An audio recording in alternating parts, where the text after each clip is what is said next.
بھائی بہت کئی بار سمجھایا، مجھے نہیں سمجھ میں آیا کہ ان کو کیوں نہیں سمجھ میں آ رہا بات کہی جس نے ہے۔ سب کا دھیان کھینچ لیا۔ ہم اور آپ یہاں اس دنیا ماشاء میں اللہ، یوں ہی نہیں آئے ہیں، ہمارا ورلڈ ویو تھیسٹک ورلڈ ویو یہی ہے، ہم اس دنیا میں ایک پرپز کے تحت آئے ہیں، جو اور لوگ اس کہتے پرپز تھے کے تحت جب آئے ہیں تو مولانا ہم کو سب انگلش نہیں آتی ہے، گاڈ کے سامنے ان لوگوں اکاؤنٹیبل کو ہیں، اور یہ ہماری ڈیبیٹ ضرور اکاؤنٹیبلٹی دیکھنا ایول چاہیے۔ کے بغیر ہو سکتی ہے؟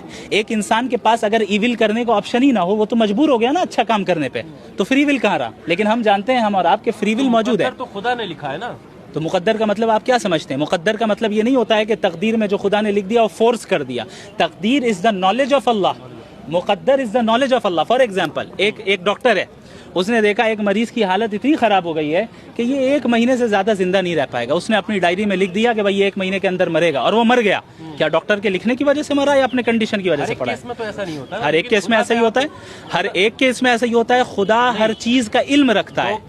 ڈاکٹر میں اور گوڈ کی فرق ہے، کوئی تشبیہ نہیں ہے دونوں کے درمیان، لیکن مثال آپ کو سمجھانے کے لیے دے رہا ہوں، آپ اس کو پکڑ لے رہے ہیں، لیکن آگے جو میں کہہ رہا ہوں وہ نہیں سمجھ رہے۔ میں یہ کہہ رہا ہوں کہ گاڈ کا نالج ہے مقدر، یعنی گاڈ کو معلوم ہے کہ آپ اپنے فری ول کا استعمال کر کے کیا کرنے والے کیا نہیں کرنے والے، اس نے پہلے ہی اس کو لکھ دیا اپنے نالج کے حساب سے، اسے مقدر کہتے ہیں، لیکن اس نے فورس نہیں کیا آپ کو غلط کام کرنے۔